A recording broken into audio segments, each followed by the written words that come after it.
with parties. Okay, can I put a comma at the end of that full stop and put comma with particular attention to the area of the site and the time of the lease, because I think they are two matters of particular concern.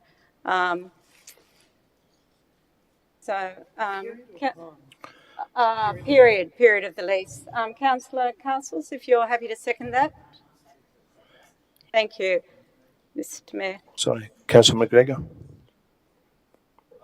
been waiting for questions, so I'm happy to do them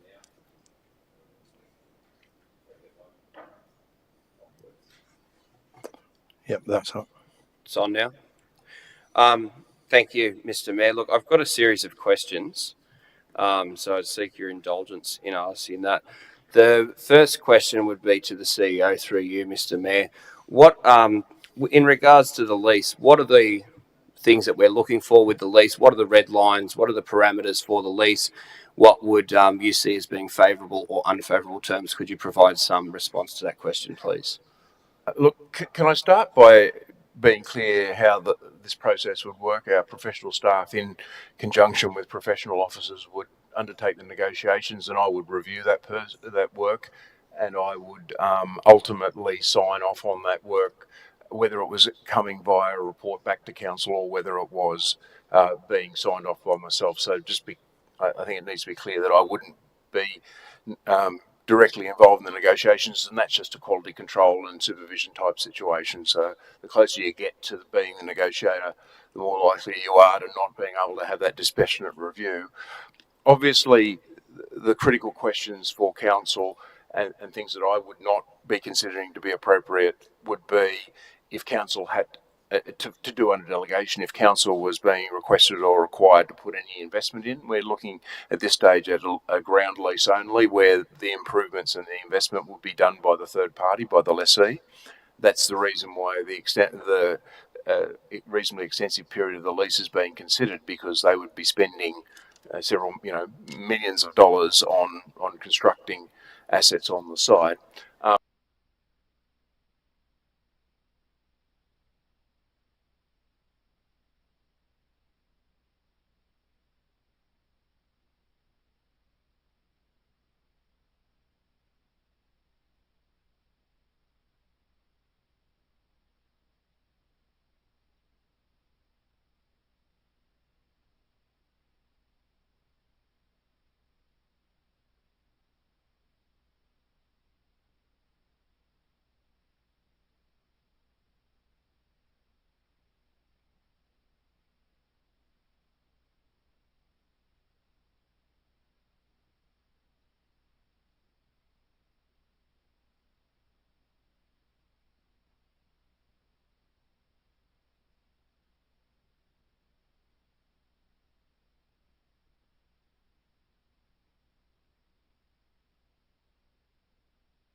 Anything.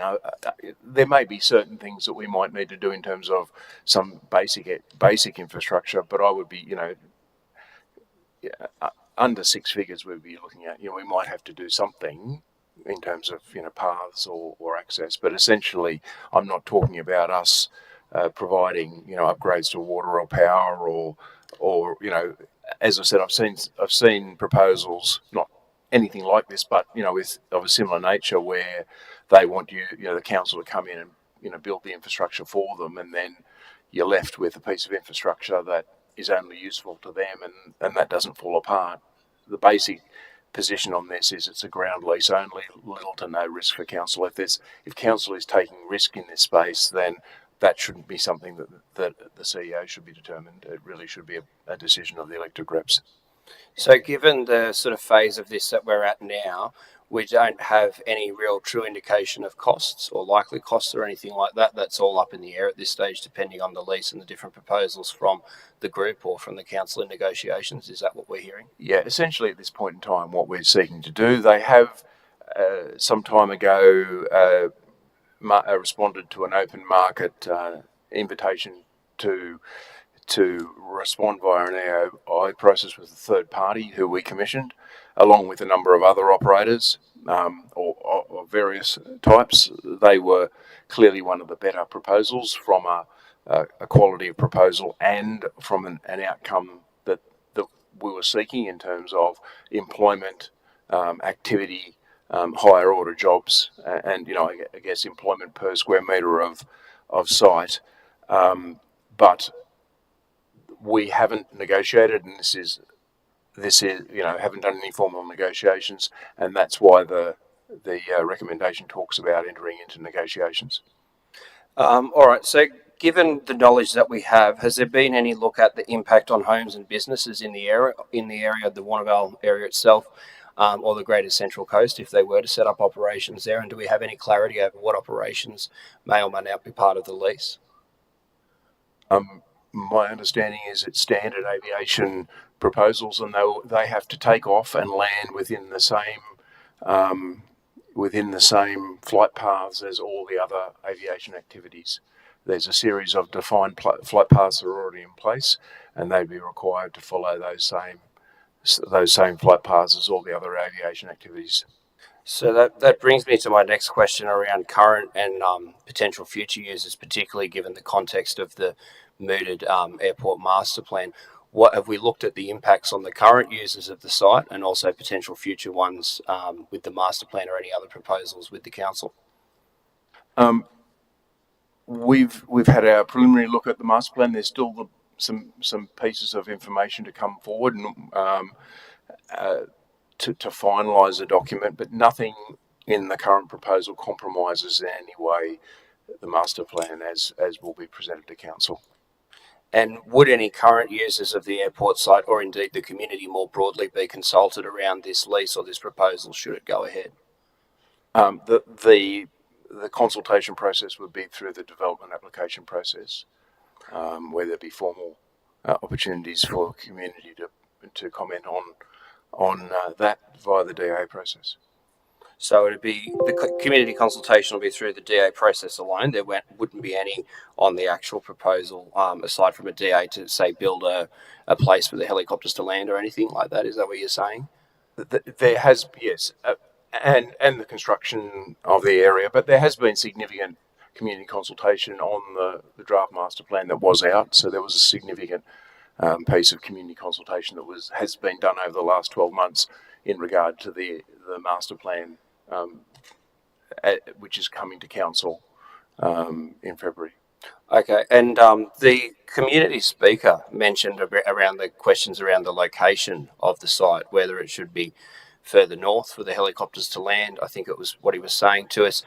Did you have any response to what was mentioned in the speaker's speech tonight about whether that was the best location for the helicopter operations, or if they should maybe be somewhere else on the Warnervale airport site? The site that's proposed is north. Couldn't quite understand where he had a point, an X on the map, and I thought the X on the map was quite towards the south, towards the wetlands. The site that's been identified is a site that's north of the Aero Club, and so my initial reading of his suggestion was consistent with his suggestion, but I'm open to that being corrected. I didn't quite understand exactly what he was getting to in terms of location. My first reading of his submission was he would have been fundamentally happy with that, but I could be wrong. Yeah, and final question, just in regards to the revised master plan, I understand it's going to be tabled at council in February. When it is tabled at that February meeting, will it include a full business case, including potential alternative options of use for the Warnervale airport? It certainly will have a business case and a number of options. Mr. Loda might be able to provide some more information. Thanks, Mr. Farmer. Yes, there will be a business case that accompanies the master plan, and that will form part of the briefing for councillors prior to that being presented to council as well. The business plan is still under development, so it's probably a little bit early for me to talk about exactly what's going to be included in that at this stage. Look, I apologise. I've made an error. I did say it was going to be my last question, but I just wanted you to refresh my memory before I speak to it. When did this proposal first come to the council? How long ago was that?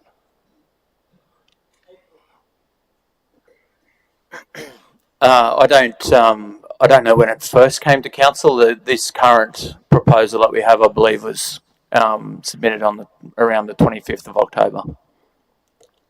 So a month ago. Yeah, that was the information that was provided in the briefing.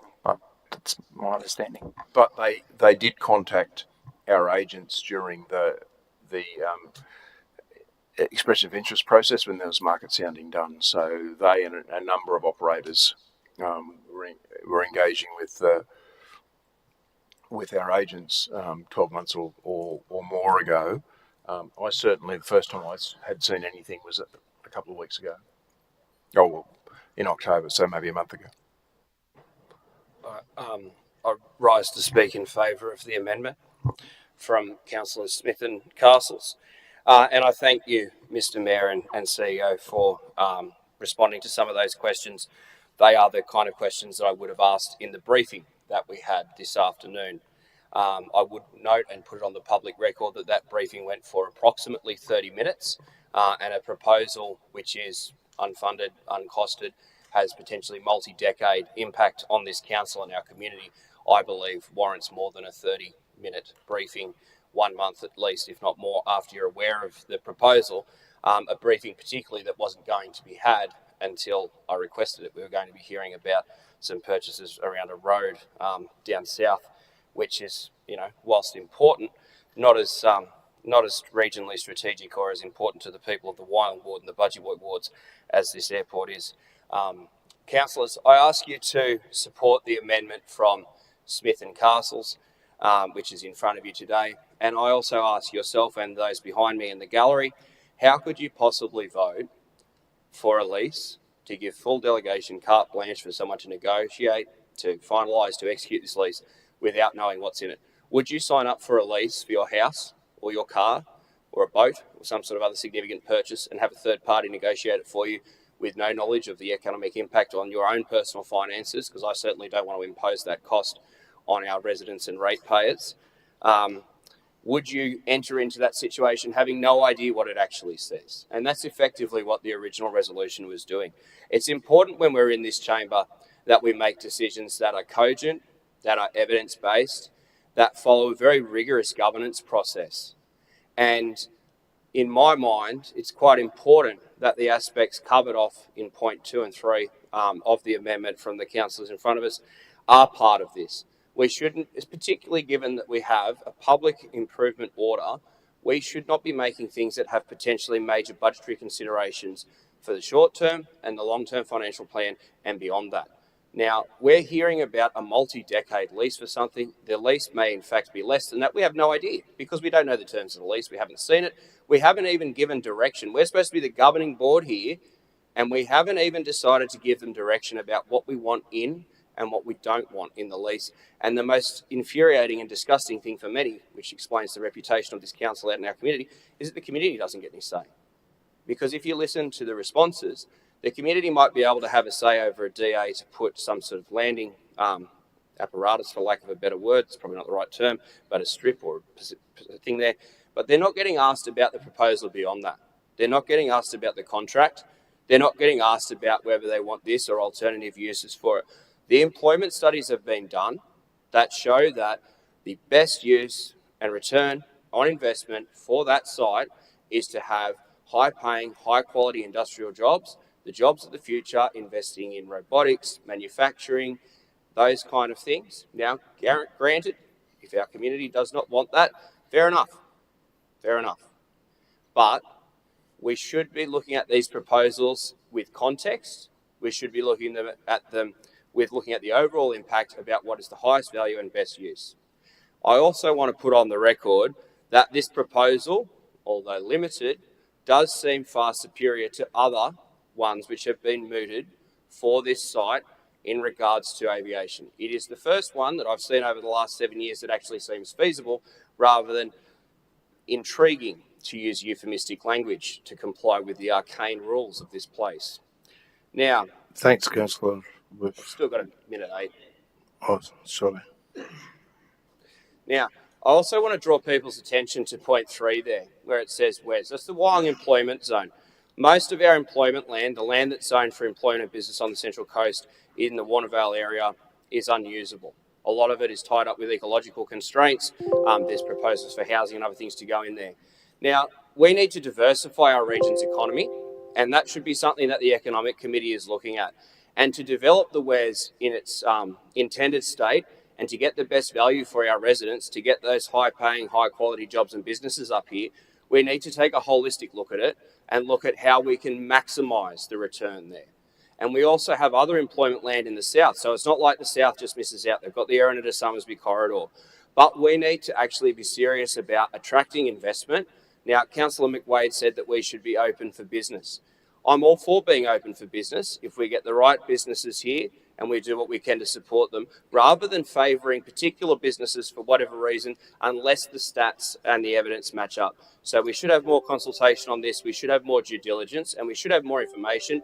We should never be put in a position where we are voting on something which is uncosted, unfunded, and we have no idea about the terms of the governance of when it comes to before us. Thanks, Councillor McGregor. So, Councillor Eaton, you'll be speaking against? Yes, I'll speak against the amendment. Thank you, Mr. Mayor. And I guess the benefit of some years in this place, you know, when you can't find a good reason to support something, you always try and defer it. And that's what we're seeing tonight. I'll just review some of what's in the actual report.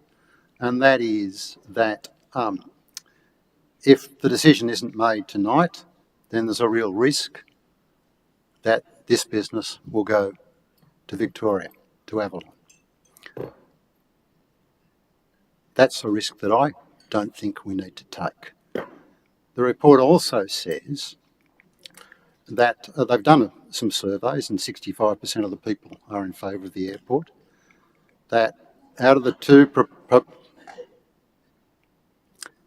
proposals that were the best from the 2021 request for prospects, the most favourable one is clearly this one, which has got an estimated expenditure of $10 million without any cost to council. So that's the proponent spending $10 million. And it will generate up to 50 Central Coast Airport-based jobs, high-tech, well-paid jobs, and could lead to the airport becoming a real hub for that. And we know there is talk of university putting in some sort of school of aviation mechanics at the site, and this would obviously work with that.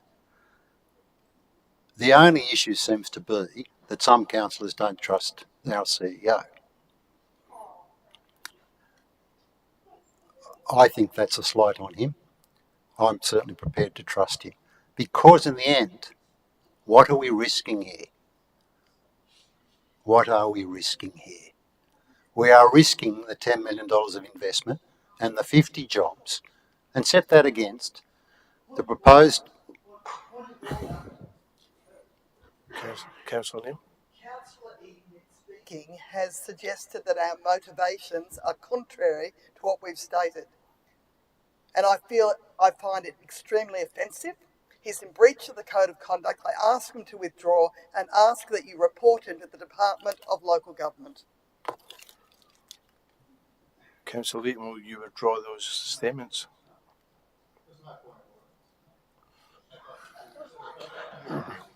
Thank you. No point of order. So Stated that our motivation is a distrust for the general manager, and that is not what has been stated by any councillor. I asked them to withdraw an apology, and if that does not occur, then I will formally raise this matter myself. Councillor Eaton, are you going to apologise and take it back? No, and I'll repeat, I made a note of what Councillor Smith said. She said she was pressured by staff. So that's the basis. Also offensive to the general manager that Councillor Eden would suggest that he's untrusted by some members of this council. Thank you. Thank you. Thank you, Council. Need to correct Councillor Eaton. I think it's fairly evident that when staff put up a report that says an urgent decision needs to be made, that could be interpreted as a level of pressure, Mr. Mayor. I think that's a valid comment. Thank you, Mr. Mayor. Thanks, Councillor Smith. Councillor Eaton. I would have finished by now if I wasn't so rudely interrupted. If I can continue. So what is at risk here is $10 million and 50 jobs as against a ground lease at an airport for an aircraft business. There is no significant risk whatsoever to council in going down this path, except a huge risk to our community of losing valuable high-tech jobs and valuable investment. Thanks, Councillor Eaton. Councillor Neil. Speak in favour of the amendment, and I have to confess that I'm deeply concerned by everything that this proposition suggests. What it suggests that our planning is irrelevant because we'll just ignore it when we make a plan. It suggests that our community consultation is irrelevant because having put the master plan for the airport on exhibition, we then have not considered it before making or attempting to make a decision which essentially sets out aspects of the airport master plan in advance. I understand that we have received a report that says there's great urgency. I have to say that whenever I receive a suggestion that something's of great urgency, I'm always concerned that I'm really being forced to make a decision that is contrary to my own interests. And what I'm concerned about is that by putting this unreasonable haste and urgency in place, that we are being pushed to make a decision that is not in the interests of the council or of the community. I accepted that the master plan had been put on exhibition during the time of the administrator, and that it was the response of the community was being assessed, and that finalised plan would come back to us to make decisions about whether to proceed. I was prepared for that and supported that process. To suddenly say that because, without any evidence whatsoever, that we urgently need to make a decision without having seen the master plan, or the final master plan, without having seen what it looks like, I find very deeply concerning. And I have to ask the question of why.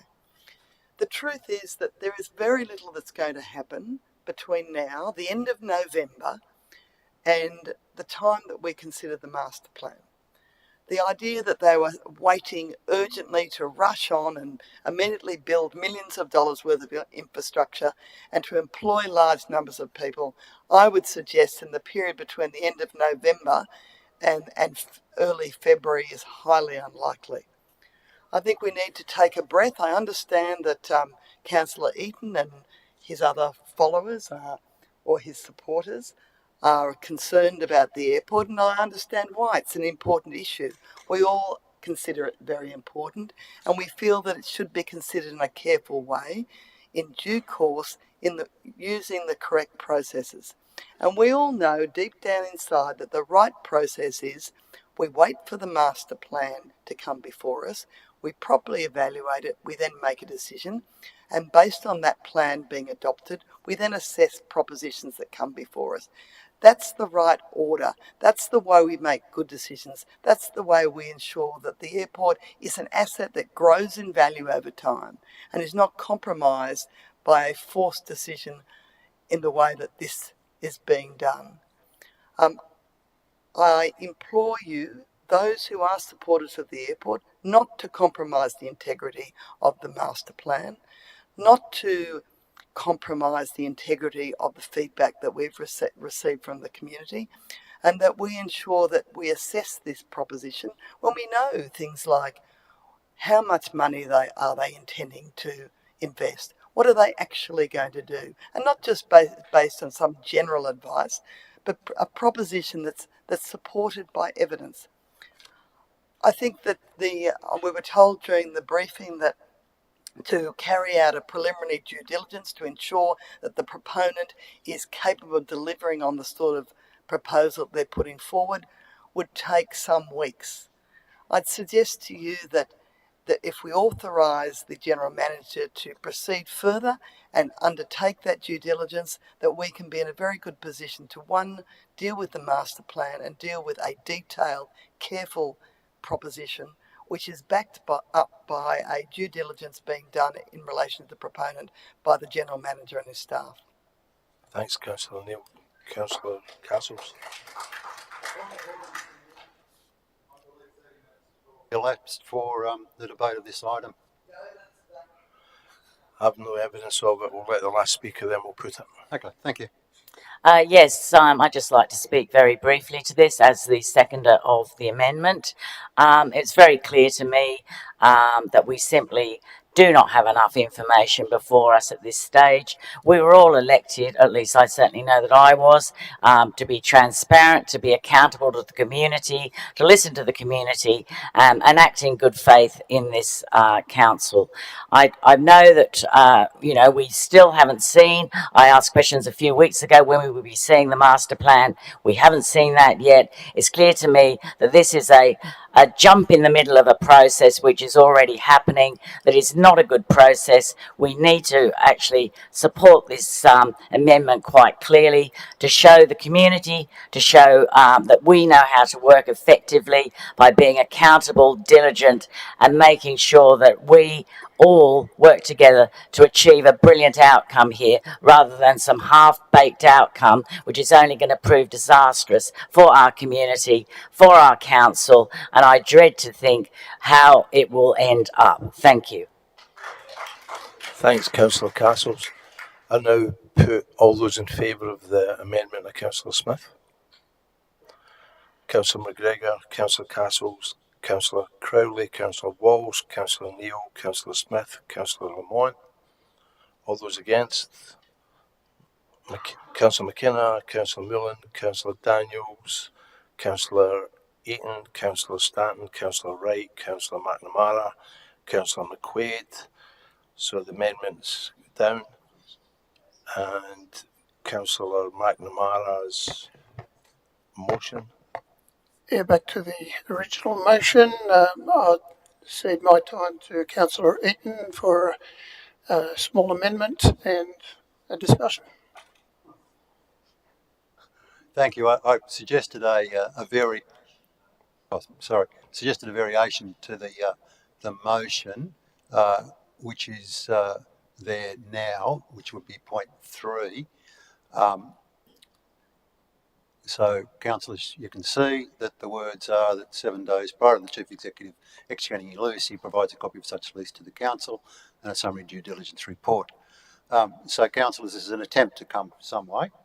And I would point out to councillors, if they're not aware, that in that period of 7 days, they could, of course, request an extraordinary meeting to further debate the matter. So I think that provides somewhat of a balance between giving the Nighthawk the security that they need of a decision tonight, and the councillors having some ability to see what's proposed and in fact intervene if that's what they decided they wanted to do by way of an extraordinary general meeting. Sorry, not extraordinary meeting, not extraordinary general meeting. Right, thanks, Councillor Ian. Councillor McNamara. Just put the motion.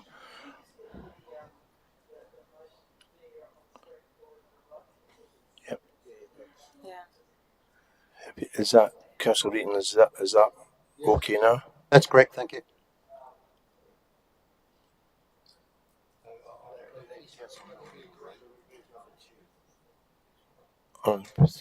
What was that, Councillor Millen? I think we agreed to remove number 2. It was only if it can't be resolved. So 2 would still say that. Like 2's if the CEO says, no, it's not a goer. So I think you still want 2. And 3 is the reverse, basically. If it is a goer, he gives more information. Request for information, Mr. Mayor. If we're given a lease 7 days before it's signed, we won't be able to call a special meeting within, unless we sort of see it and call it within an hour. No, I hadn't seen this, but in a matter of urgency, then the mayor can call an extraordinary meeting within essentially immediately within 3 days. Normally, you have to give 3 days notice. But it's a matter of great urgency, then the mayor can call it straight away. Yeah, but that's only if the mayor wants to call it. If he says it's not urgent, then we can't call it within 7 days. The other councillors who aren't the mayor. How long does it require? I thought it was 3 days. How many days? Normally, you have to give 3 days notice. No, but only if it's an urgent matter called by the mayor. It has to be called within. Marissa, you got that? No.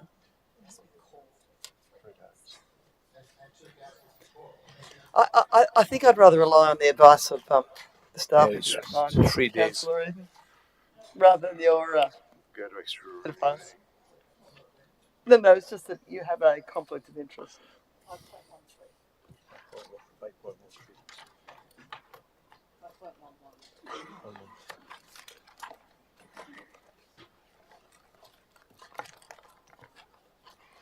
Okay, it's not 5.13. Code of meeting practice, that's good. Okay, so it says, if the mayor receives a request in writing signed by at least 2 councillors, this is 5.5. Yeah. The mayor must call an extraordinary meeting of council to be held as soon as practicable, but in any event no more than 14 days after the receipt of the request. The mayor can be one of the 2 councillors requesting the meeting. And then it says, notice council of extraordinary meetings. Notice of less than 3 days may be given to councillors at an extraordinary meeting in cases of emergency. So again, the setting of the date is, it can be no more than 14 days, and the mayor has the right and responsibility to call the date of an extraordinary meeting. Actually provide sufficient time for councillors who are not yourself being the mayor to actually have a meeting called to deal with the lease before it's signed. We actually require 14 days minimum and probably 15 days because we need a day to think about it, organise people to do it. So I think I would ask that you amend it to 15 days to allow us to... Councillor Ian? Could live with 15 days. Oh, Councillor McNamara, sorry. Councillor McGregor was next. All right, no, but who? All right, sorry. Councillor McNamara and Councillor Miller. Yes, let's change that to 14 days then. Sorry?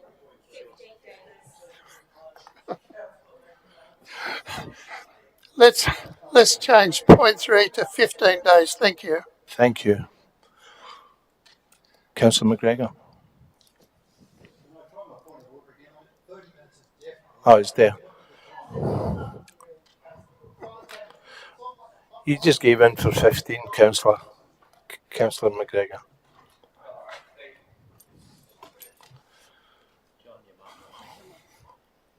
Councillor McNamara. All right, thank you, Mr. Mayor. Look, I think it's important that everyone in the media and in the gallery understands that we've gone from a position of voting on something which is completely unknown, completely unfunded, done in our name, and we have no knowledge of what its contents are, to a point where we are now going to get a tiny bit of oversight.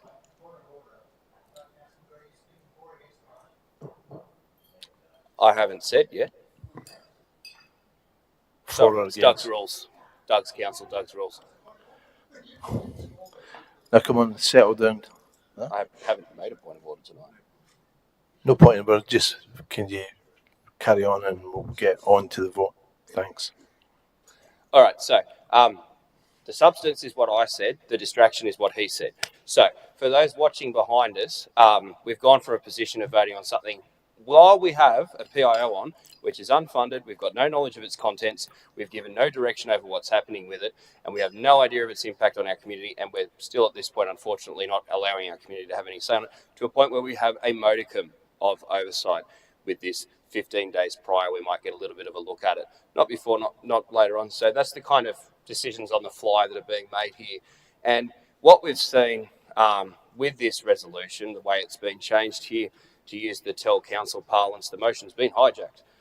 Or realistically, for students of local government, this is a specific tactic which is associated with, say, City of Sydney Council. Team Clover do it all the time, where you have a sensible, intelligent councillor focused on with a clear focus on an issue like Councillor Smith's put up quite a reasonable amendment.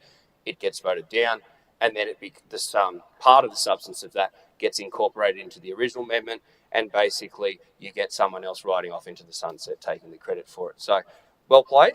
I was pleased that we were able to get that pushback and that pullback so that we could actually have some oversight of what's going on in our name.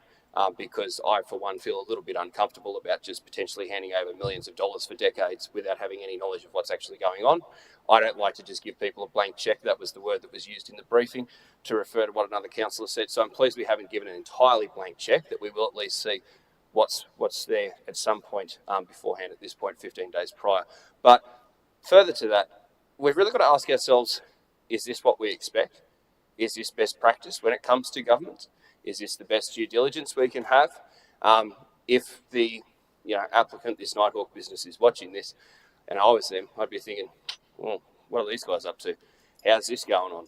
Are these really the people who are able to finalise and execute something and to actually push my vision? Is this the best place for my home? I mean, I've already down in Victoria operating anyway. I've already got options on the table. Is this the best place in the world to go?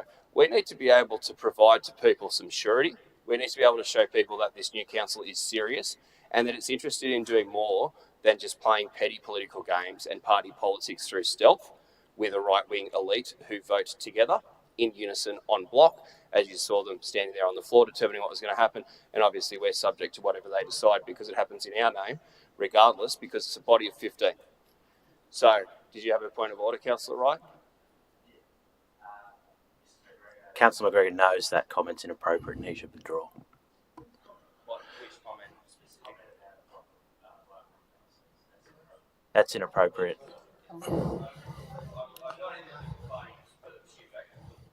Major right-wing party in Australia. I'm in the Labor Party because it's the major left-wing one. Yeah, can you just finish, Councillor McGregor, please? Continue. Did you want another one? No. I thought we were trying to get on with it. No, just act of age and just carry on. That's all right. Okay, and this is a kind of example of what we see carried over in the briefings and the trainings, where you have people, texting each other, making passive-aggressive comments about other councillors, laughing at them, poking the people next to them, pointing at them and sniggering. That's not the behaviour of a governing body that our community expects. That's not going to impress the business community. It's time to be serious about things. Now, there's a lot of talk about cohesion, about working together to get the best outcomes for our community. We're only in our third meeting, and it's quite clear that there is a level of misunderstanding, dysfunction, and an inability to progress the business of this council effectively from the elected wing. And that dysfunction and that mismanagement is not coming from the minority, it's coming from the majority. Would you like some water, Councillor Eden? Okay. Again, exemplifying the passive-aggressive behaviour which people are subject to. Now, we should be acting in a respectful way. We should have reasoned debates, and we should be able to look at things economically. We should be able to look at things philosophically, and we should be able to go out there and provide surety and confidence to the community, be they the ordinary residents and ratepayers, or be they the business community or businesses that we're trying to attract here. And if you want to sit over in the corner and say we're open for business, let's prove it. So let's move beyond playing silly games and let's actually achieve things together as a group of 15, things that can be easily done if people work on the policy of consensus rather than what we've Thanks, seen tonight. Councillor McGregor. Thank you. Councillor Daniels has been waiting. Thank you. No, you're right. No, we're just going to put the motion. Councillor Milland, if you want to respond after Councillor Daniels, on you go. Sure. I just wanted to make a note that we're not here to play politics. We're here to do what's best for our community. So I just wanted to make that very clear. We weren't over there to be a block. We were there to try and propose an amendment that covers everything. So I don't appreciate your comments.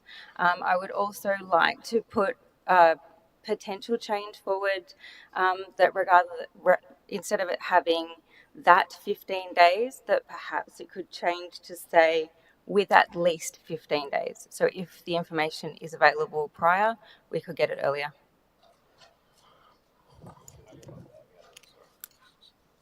Councillor McNamara, yes. Thanks, Councillor Daniels. Councillor Milland, would you like to close?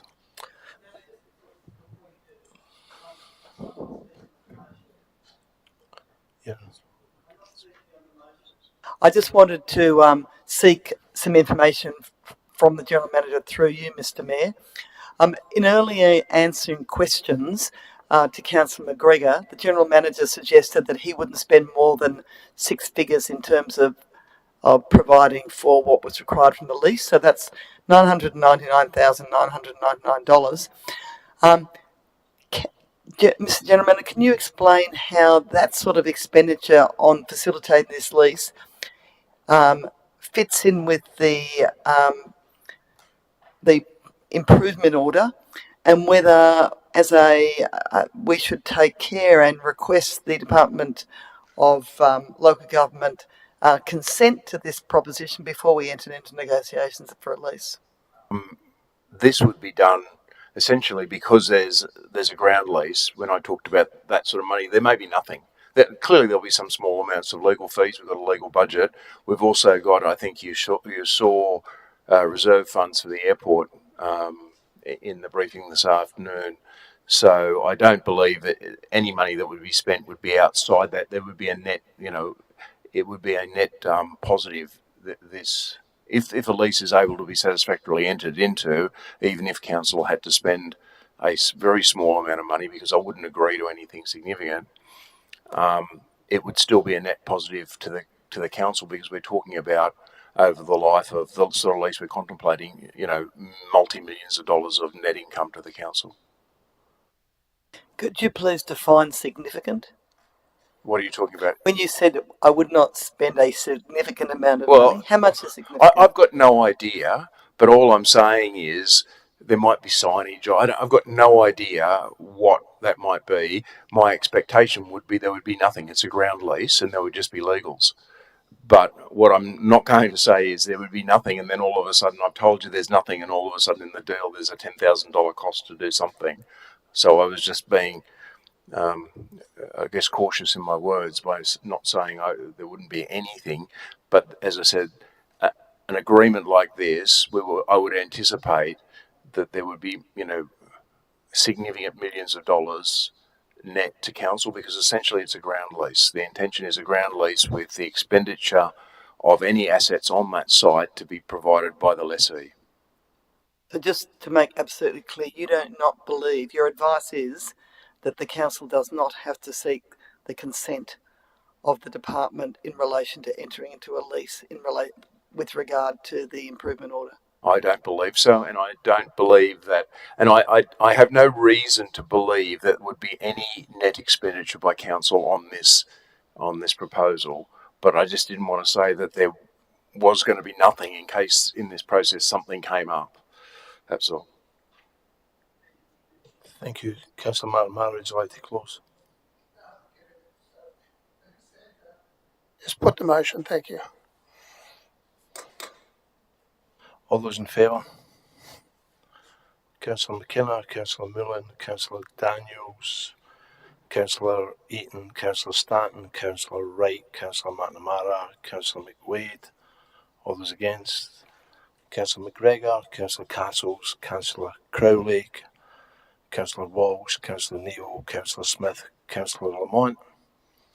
I declare the motion carried. Yep. I seek a motion to lift 2.9 off the table. 2.7, sorry. 2.7, somebody put the motion?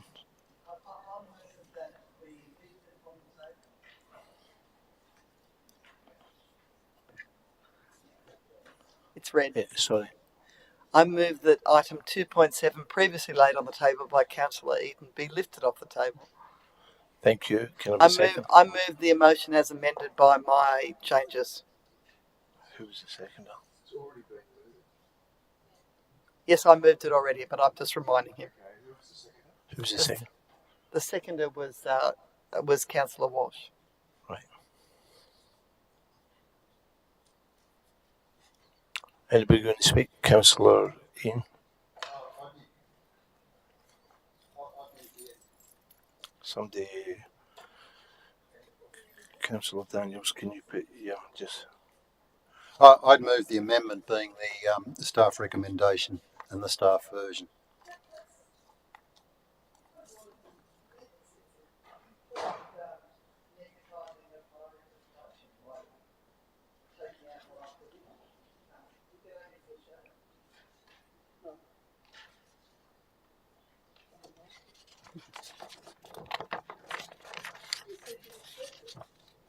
Yeah, that's why I got a copy of it. Now I see where you're hidden the stuff. Yeah, he needs... Yeah, and the notes of motion, your point of order, it's an amendment, and you need a seconder for the amendment. You got a seconder? Seconder is Councillor McNamara. You want to speak on it? Oh, does the mover want to speak first?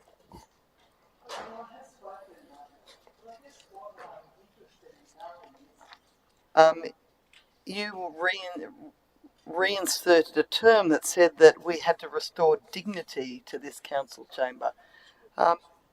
Councillor Eden, a question. Do you believe that this council chamber has lost its dignity and it needs to be restored?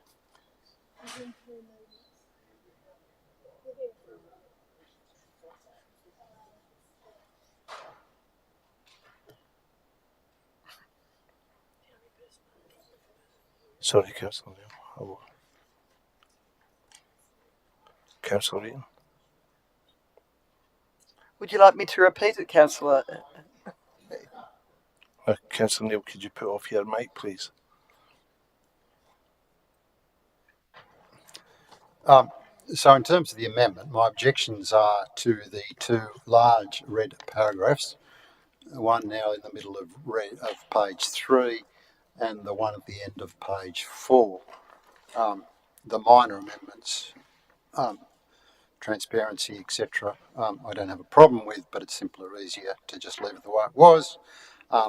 In terms of the restoring dignity section, that's actually a change to the Act. So currently, the Act allows the Mayor, allows the Council, on a vote of the Council, to expel a councillor. So it's a majority vote.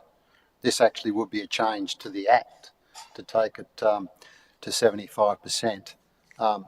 And I think of the majority of the Council, if there's been an act of disorder and a motion for expulsion is moved and is passed by the majority, that should be good enough. Now, I've only seen that happen once in 26 years of council, so it's not something that happens all the time.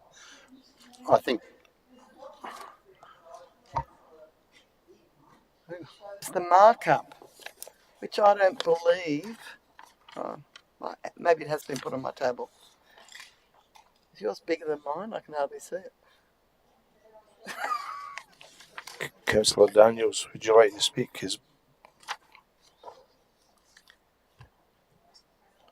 Councillor Neil, could you put your light off, please? I just had just some tiny little notes when reading through it, just whether some of the words were supposed to be changed that haven't been. So in the second paragraph, dignity is left in. On your notes. Oh, sorry. So on the second paragraph of your notes, the word dignity has been left in. Were you meaning to leave that in? What I'm concerned about is that in the present draft, it says that we need to restore dignity to the council. The obvious implication of that is that this council is lacking dignity, and I just wanted to put in the changes that are in there. So, change restoring to maintaining.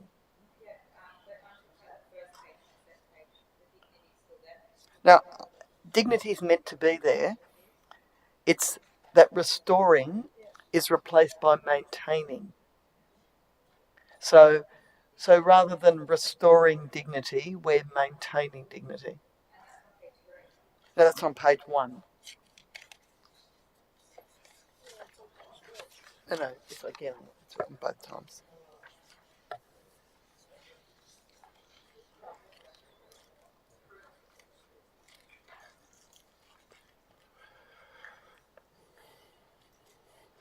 They haven't actually changed it. I've provided my marked up document, very badly marked up by hand, and there's been some difficulty with it's here.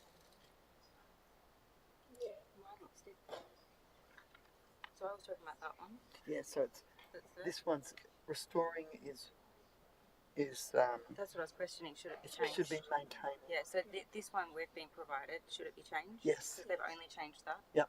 So that should be changed. Sorry, Councillor Daniels is just pointing out to me that one of the changes that I moved wasn't actually included in the draft that has been provided.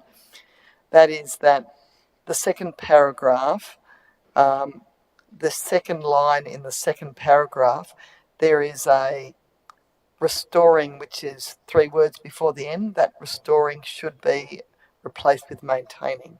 Thank you for that. That's good. Did you still want focus there? Yeah, focus is meant. Yeah, focus should be maintained, and potential should be included before focus. On your heading, did you want to change restoring to maintaining? Where are we? I'm not sure where you are. The heading said restoring, did you put that maintaining or restoring? Did you change your heading? Yes, that should be changed. You're right. Yep. And then my only other question was here, if that's necessary, if we're already voting on it. No, because we don't do it proportional representation. We just do it first past the post.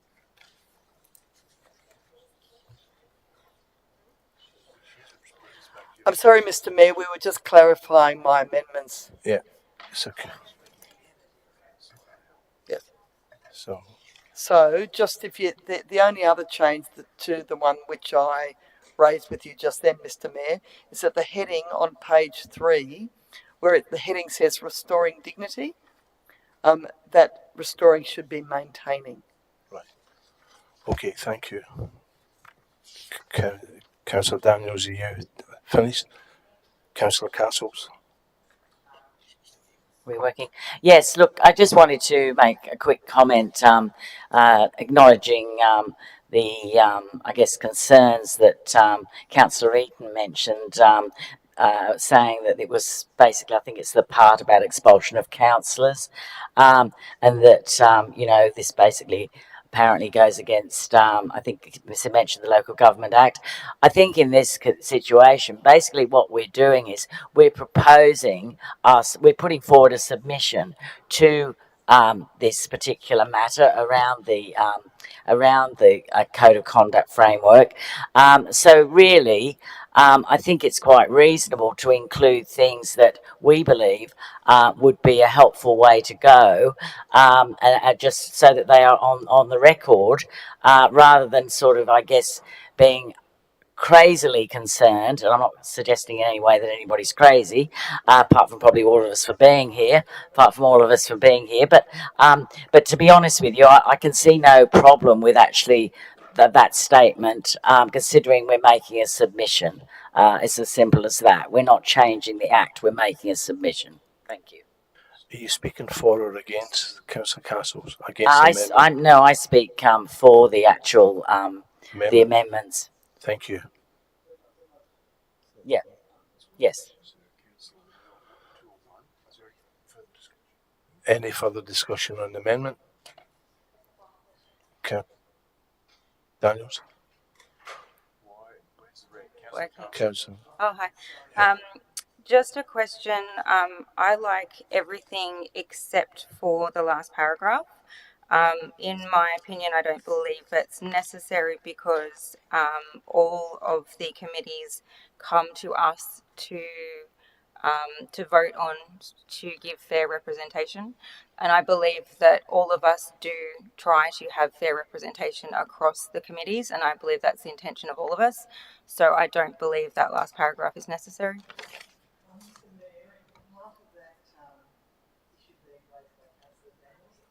Proposed to split my motion into everything before that paragraph, if that could be put by yourself, Mr. Mayor, to the meeting individually, and then the last paragraph as a second motion. I'm not opposed. Okay.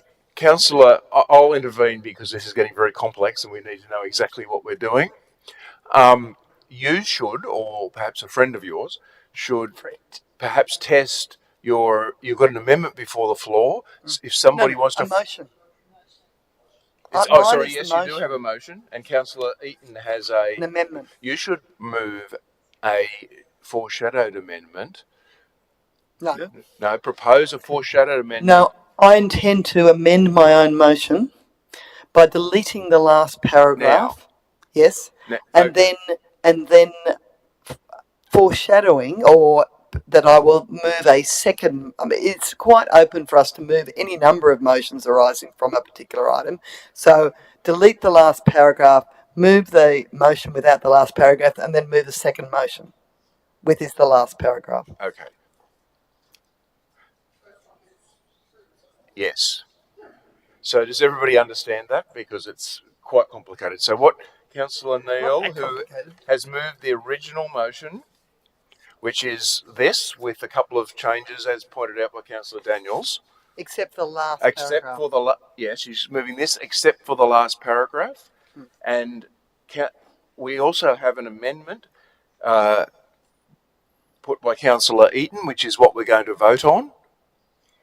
And the amendment by Councillor Eaton is a staff recommendation. And then the motion that we're going, and you're comparing that against a motion which is this piece of paper less the last paragraph with those changes that we talked about maintaining. So do we understand? So we're actually going to be testing Councillor Eaton's amendment, which is a staff recommendation. Okay. So if you want my motion without the last paragraph, you have to vote against Councillor Eaton's amendment. And that's what you're putting to the council. Yeah, moving Councillor Eaton's amendment. I just want to make it clear for you, John. All those in favour of Councillor Eaton's amendment? No, his amendment. Yeah, staff recommendation, yeah. Yeah, so all those in favour is Councillor Eaton, Councillor McNamara and Councillor McQuaid. All those against?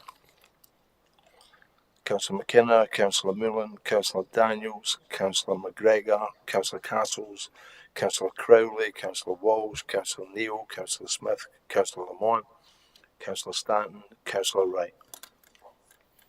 So the amendment is lost, we return to Councillor. Yeah, the amendment is lost, and then we go back to Councillor Neal. I move All those in favour? Less the last. Less the last paragraph.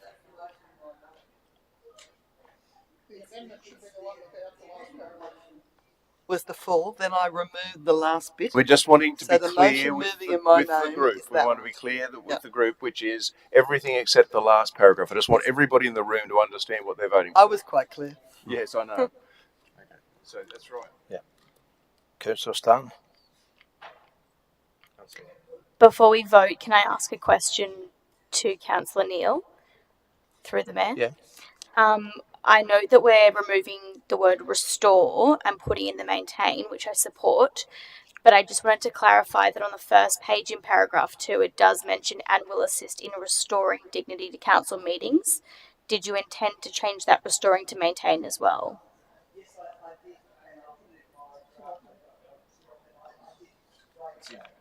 Yeah. Okay, so that's included now. Yeah. Thank you. Okay, all those in favour? Councillor McKenna, Councillor Mullen, Councillor Daniels, Councillor McGregor, Councillor Castles, Councillor Crowley, Councillor Walsh, Councillor Neal, Councillor Smith, Councillor Lamont, Councillor Stanton, Councillor Wright, Councillor McNamara, Councillor McQuaid. All those against? Councillor Eaton.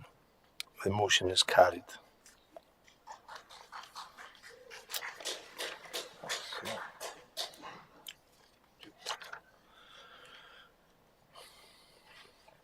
Item 2.9, update on the biodiversity credit sales.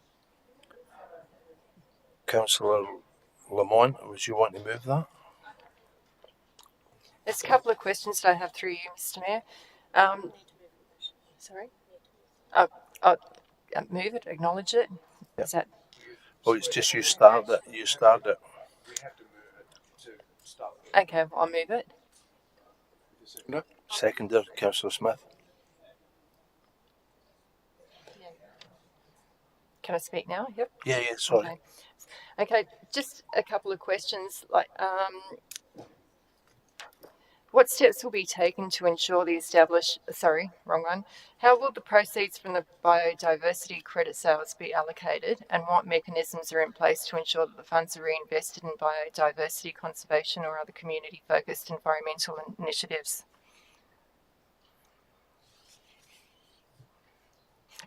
This is new. The funds is actually new to me, so I'm just trying to learn a bit more too.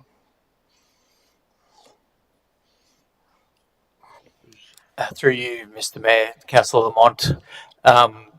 So that I understand the question correctly, you're asking where the funds are going to be allocated and how they're going to be spent. Is that correct? Yeah, and what sort of mechanisms are in place to actually ensure that they're being reinvested in biodiversity and conservation? Yeah. So the funds are being, the excess funds are being placed in the Environmental Conservation Trust, and that will, then the money will flow from projects that are eligible for funding through that trust.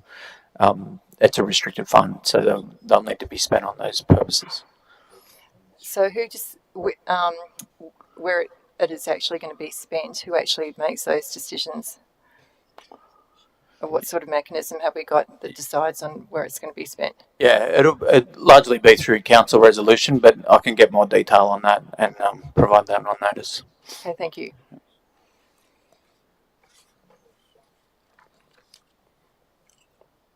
Is that you fine, Councillor Lamont? Thank you. Any debate? Do we have a seconder for Councillor Smith? So, debate, Councillor Milland? I'm going to be second, yes. No, I was going to second. So. Or Councillor Smith had done it earlier. All those, any debate? All those in favour? Or Councillor? Oh. All those in favour? Unanimous. Thank you. Next item is 211, classification of land acquired by road widening Ocean Beach Road, Woy Woy. Councillor Neal.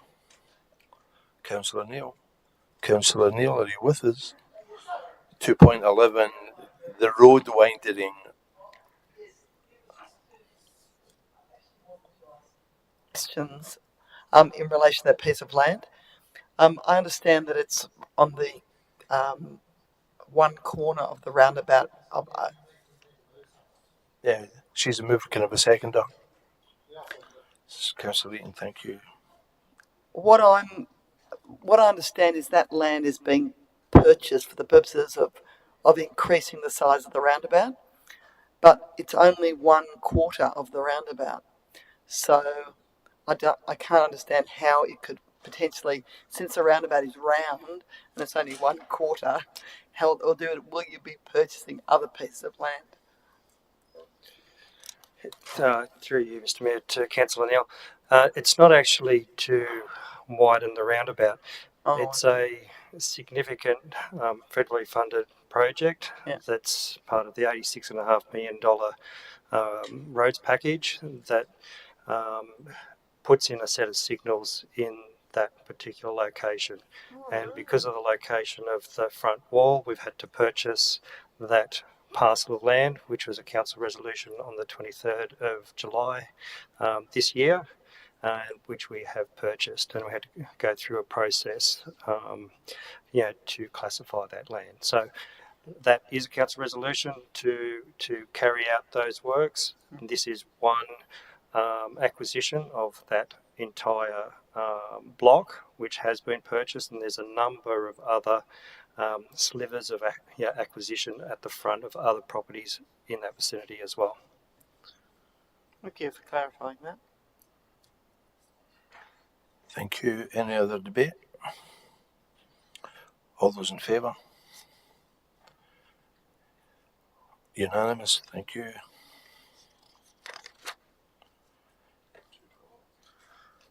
Next item on the agenda is 212, ordinary meeting of council, January 25th. Councillor Castles, you had started that one to speak. Yes, I just basically started because I thought it was important that we did obviously resolve this matter. I certainly can see that there may be a need to meet during January, but I also know that from our last meeting, it did appear that there were going to be several councillors away. Oh, sorry, somebody second. Can we have a seconder? Yeah. What are you No, moving? sorry. I'm actually moving that we do not hold a meeting in January 2025. Thank you. Councillor Millen seconded. All those in favour? Any debate? Sorry.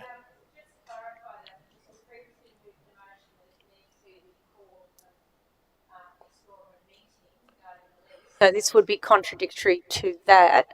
So we just need to be a little bit careful with the wording that there is no scheduled meeting for January 2025. An ordinary meeting. Yeah. Thank you. Councillor Milland.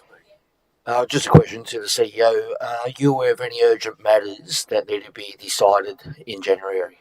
No, there's no at this stage. There wouldn't be anything in January. The nature of it with a Christmas close down is staff, would be struggling to get a business paper to the January meeting. So, Thank you. Mover and the seconder that if they would accept an amendment that, except for a meeting called due to the preparation of a lease for the airport or an extraordinary meeting. It does say well, that. it's unnecessary because an extraordinary meeting is by its very nature extraordinary. But you could put it in there, but I would just put in an extraordinary meeting if you really wanted to say that. So is it in the motion, is it? I would like to put it in there if it's all the same. Councillor Berlin. Councillor Neal, can you put your buzzer off? I agree with the General Manager. I think it's pretty well covered in the previous resolution, but look, if we need to repeat it in this one, I've got no issue. Councillor Castles. No, I have no issue with that matter going in, but I don't see it as being actually really necessary. Thank you. Put the motion. All those in favour? All those against? Unanimous.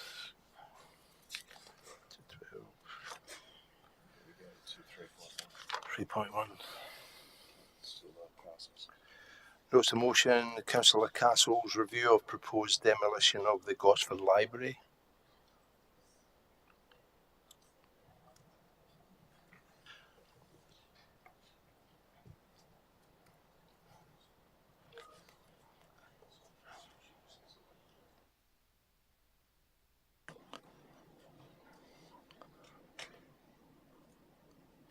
Councillor Castle's the, yeah. And I'll second that motion, Mr. Mayor. Thanks, Councillor Smith. Appears on the screen. I also would like to note that I did actually contact civic support and actually asked for an amendment to that motion. It appears that hasn't turned up there, but I did it yesterday, that the report of the review be included in the business paper of the February 2025 meeting for consideration by councillors. So that was my amendment. No, that's seconded by Councillor Smith. Yep. Councillor Daniels. Do you want me to Councillor Castles, are you going to speak? Yes, I am. Look, I think this is incredibly important. Obviously, we heard from our guests tonight who gave us some, I think, very important and in-depth information, who came to the forum beforehand. I've certainly looked into this quite closely. I have been wanting to put this motion up, probably for a couple of months, and I thought today was the time. I think it's would be an absolute abrogation to actually demolish this building. It's got so many things that it can also be used for, apart from its heritage value, and I'm acknowledging here that it isn't actually heritage listed at the moment. However, it is actually designated as a significant building by the New South Wales chapter of architects, and so it actually, is sort of right up there. The community opportunities for its ongoing use, I can certainly say that, without actually approaching anybody over the last few days, I've certainly had, and I know some other councillors have too, community groups, not-for-profits, etc., who feel that, it would be a fantastic opportunity to be able to be used for even some of those things. I'm delighted to see that Gosford is being revitalised and that things are happening there. But one of the things we don't want to do is toss out the old just because we've got the new. And it seems to me that, by not doing things such as destroying our really fantastic library building, which I went and visited the other day again just to refresh my memory. I walked around inside. Councillor Walsh came with me. And honestly, we were so impressed. The timber work, the beautiful views from the window. It was a thriving hub in there with families, people borrowing books, but people using the computers, doing all that sort of stuff. And I thought to myself, this is insane to knock this building down. I think we really need to think seriously about this. Our community has spoken about this on many occasions. We know about the petitions. We know that we've actually got an interest from the community wanting to keep this building as part of the new Gosford.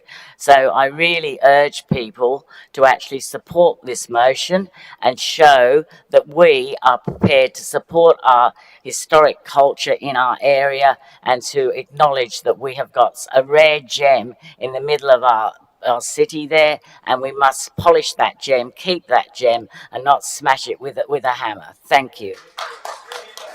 Thanks, Councillor Castles. Councillor Daniels. Thank you. Councillor Smith, second that motion. Councillor Daniels.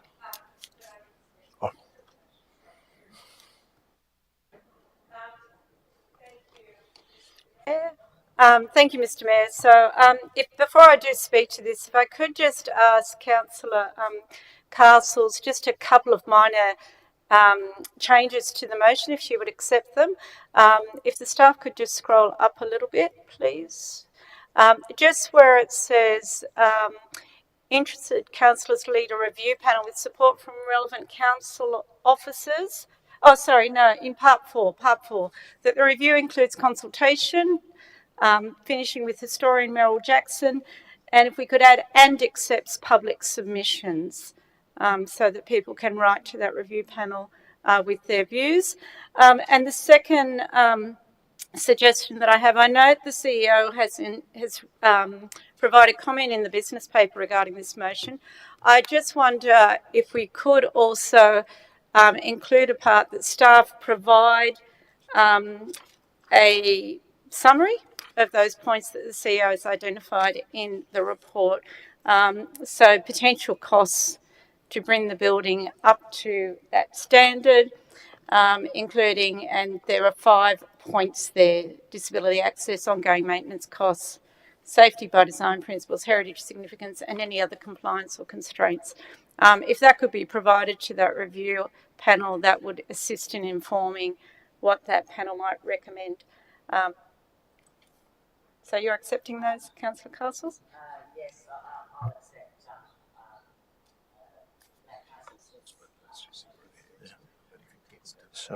What was Councillor Castles? I couldn't hear that.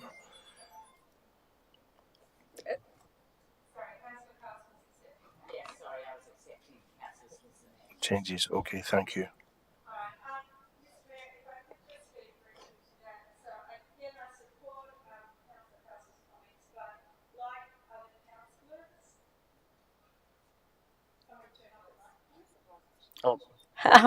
Like other councillors, I too have received a lot of representation and emails regarding this matter, and quite significant concerns that it was determined under administration to issue a contract for the demolishing that building, when there are documents in council's possession that advise that it be retained, and I think there was reference to that in some of the matters. Could I also, I don't want to speak too much to it because I think it is self-evident that this is a review that is worth having. That review may well find that it is not a viable building to be retained for some reason, but at the moment it seems that the community places some significance on it. I did also want to just raise a question. I know councillors have received a number of emails from people, and there was one email, if I can just find it, that seemed to suggest that community groups are being advised that there is no community space available in Gosford CBD and will no longer be community space available because of the commercial zoning in the city centre. Can we get some clarification from staff regarding that comment? And I can find the exact wording for you if it is required. Through you, Mr. Mayor, to the CEO, if there's a response to that. Did you need me to? So it was that a community member has been informed that there are no community leasing options in the Gosford CBD. Also been informed that there are no future plans to offer community leasing or hiring in any council-owned buildings in the Gosford CBD due to zoning being restricted to commercial use.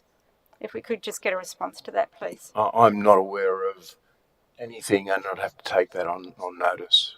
But I would have thought that there's been commercial zoning in the CBD for 100 years, so something's wrong about that statement. So, but I'm not sure whether that's how it's been received or how it was given.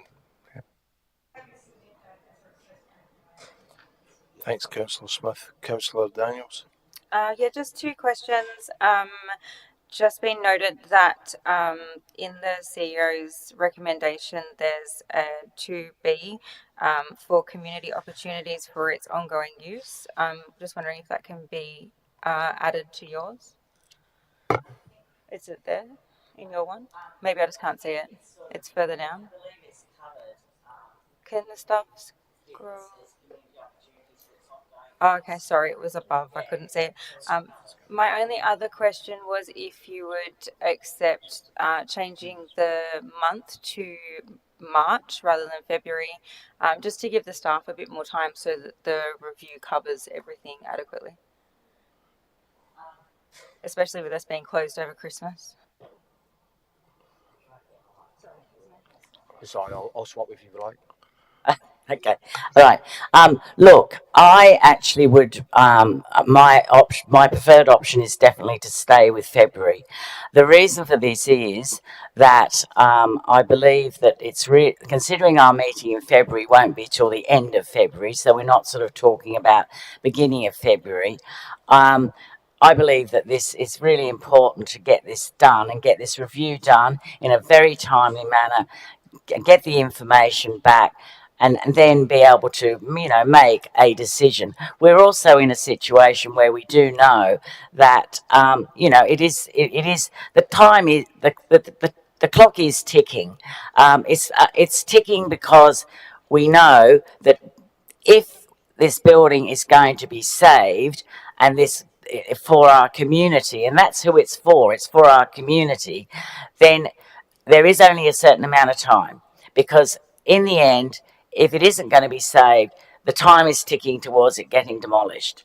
I understand that it will not be demolished from what I've been told until and I don't have any doubts that this is correct, until the new regional library and meeting hub, if you like, is actually basically ready to go. Well, presumably going, in fact, if you've got to move everything over.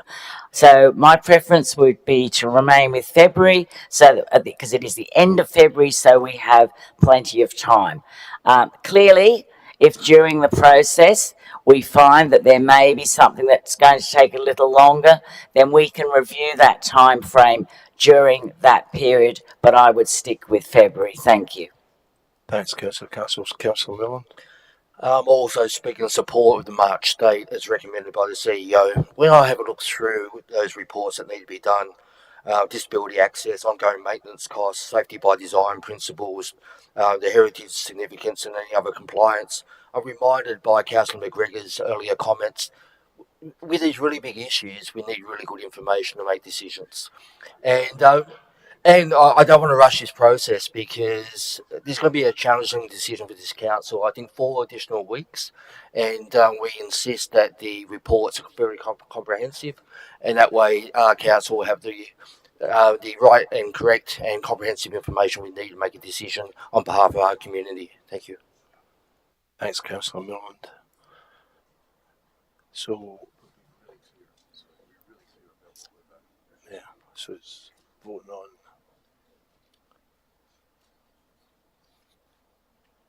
Could I ask a question? Yeah, Councillor Dunn. Through the mayor to the CEO, do you believe that having it as February gives the staff enough time? The critical report is the building condition report and the restoration, and we're talking about a more expensive study to do that than the number I was talking about the airport with Councillor Neal, just to do the study, and then being able to decipher that and understand that piece. So I think February would lead you to an unsatisfactory outcome. I think there's some chance that we'd be in a position to provide a report. And ultimately what we want to do is have a report that comes to council that considers all these issues. It's a very complex piece. This matter, financial, public safety, heritage, community use.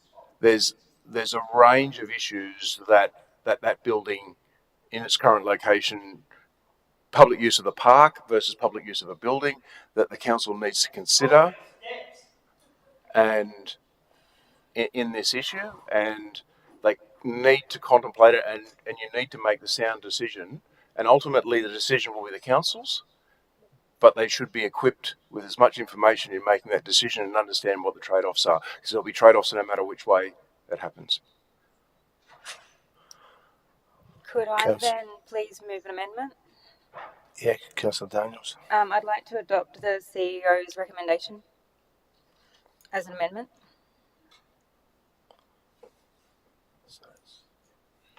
Yeah. You got a seconder? Councillor Milland? You want to speak, or you just want to go to? I'm happy to look at changing details if you want to change something.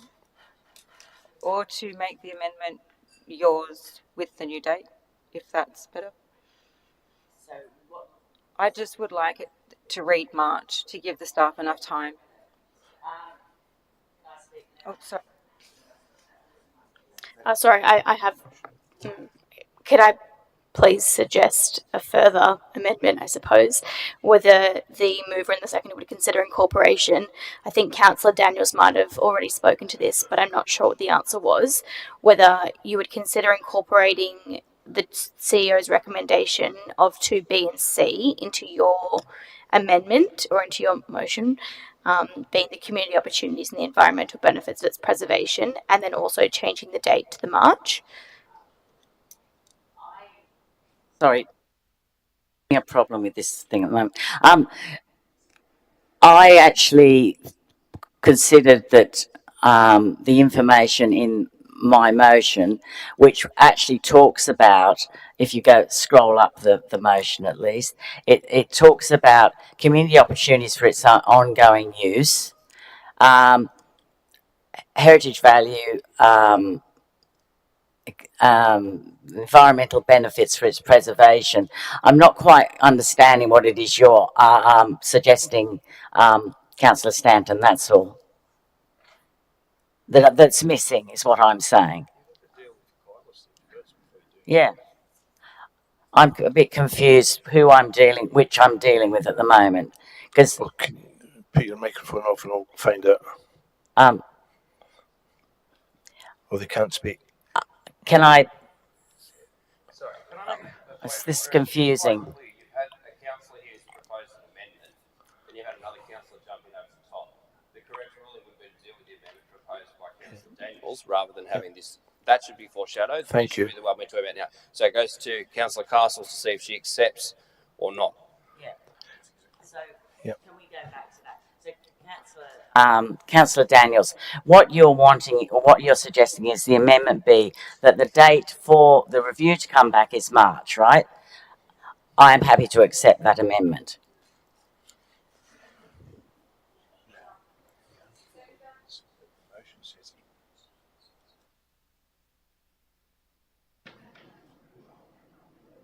Just on who's the interest that councillors to go on lead the review panel is.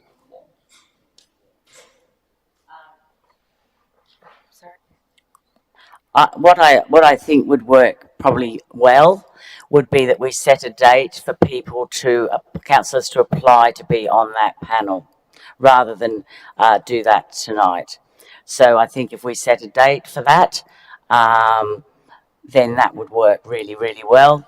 And then we would get our group of councillors who would be interested in being on that panel. Is there any impediment to doing that, CEO through Mr. Mayor? So should we do that in the December meeting? We could either do it at the December meeting, or we could have had people advise that they're interested prior to the December meeting is what I meant, what I would prefer, so that we kind of know already who's interested. And I can speak to the staff about how we can set that up if people are happy with that. That motion on 3 is fine, because we can determine a process, but ultimately the councillors on that have to be determined by you and a meeting of council. That's right. A limited interest, can we just gauge interest to save us having to do another meeting? 1, 2, oh, okay. A bit more interest than I thought. Okay. All right. Could I ask just a point of clarification, Mr. Mayor? With regards to the key points that the CEO has indicated needed some kind of assessment. It sounded like quite an extensive assessment. I'm just curious that we don't have capacity within our staff to make a broad brush assessment, and if these things are of such deep concern, it does concern me that we've still got staff working in the building at the moment. We did do a deep brush assessment, and that wasn't that deep brush assessment was criticised by a large number of people tonight sitting around this table and up there. So what we've done is we've started to commission a formal business, a formal external building assessment report and conversion report, because clearly the view of the council, will want to, if it's going to make a decision either way, needs to understand that, because if you do proceed, you need to understand what it's going to cost. If you don't proceed, you need to be convinced there's going to be too much that it's not worth proceeding with. So we've decided to commission, a proper, significant assessment of this, because if you do proceed, this won't be a little job. And I just come back to my point of clarification. If we have such deep concerns about the ability of the building to be used, and we've still got staff in there at the moment, is there a concern in relation to that? It really depends on what it's going to be used for, and any change of use triggers a whole new set of requirements.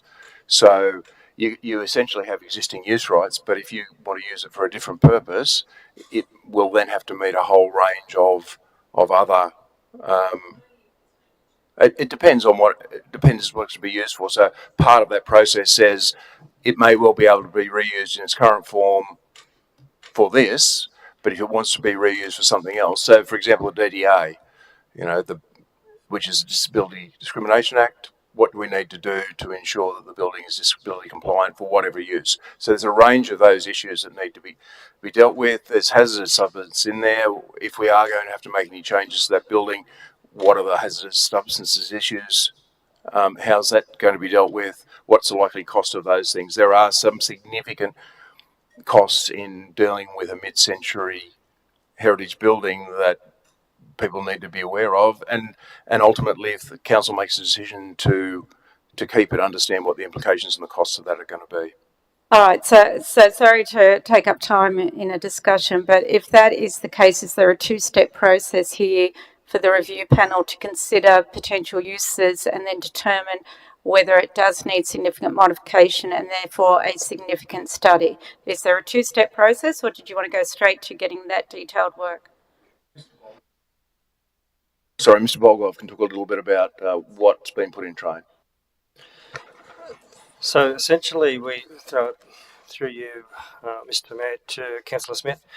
Essentially, what we have, we're in the middle of a process to undertake the procurement of a consultant to look at, the National Building Code requirements, as the CEO says, hazardous waste, hazardous materials on the site.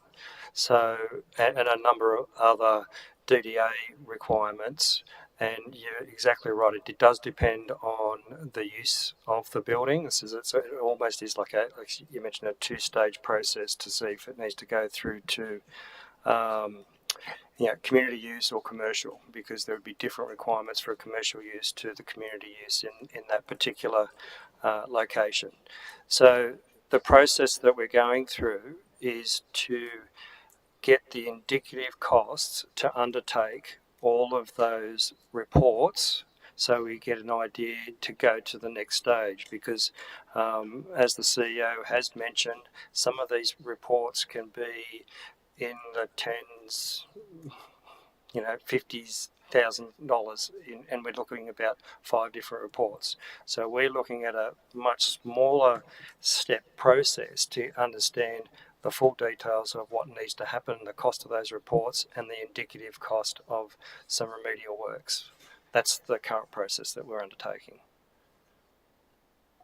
All right, that still seems quite bizarre to me. Either we're saying the building is suitable for occupation at the moment and won't be, in 6 months' time when staff relocate to the new building, which raises questions, or you're saying we're anticipating some dramatic change of use, restructure, upgrade and that the building's not currently compliant. Is that Well, that it's where we're at? clearly not compliant with the DDA, and it's got a range of challenges, and the council needs to work through those, and we need to determine what those constraints are, and therefore what it can be used for with comparatively small amounts of expenditure, and what it can be used for with large amounts of expenditure. Councillor Daniels and Councillor Milland, the amendment was to choose. I'm happy to let my amendment go if she's amending hers too much. Putting the Councillor Castle's motion. All those in favour?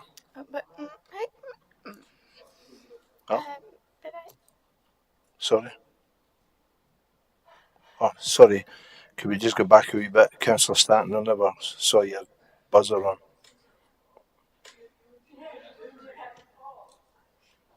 Pardon?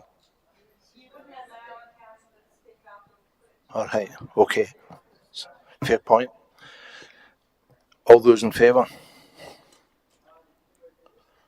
All those against? Unanimous. If I could just speak for a minute, I honestly was. Sorry.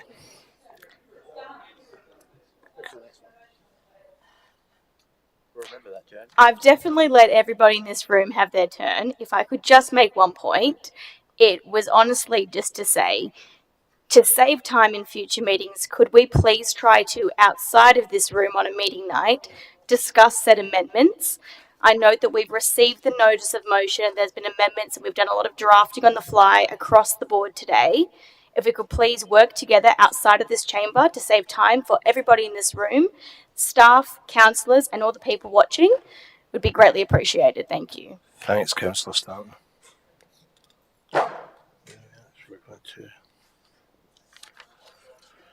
Notice of motion, safe crossing for Melbourne Avenue, Umina. Councillor Neil. Can I have a seconder?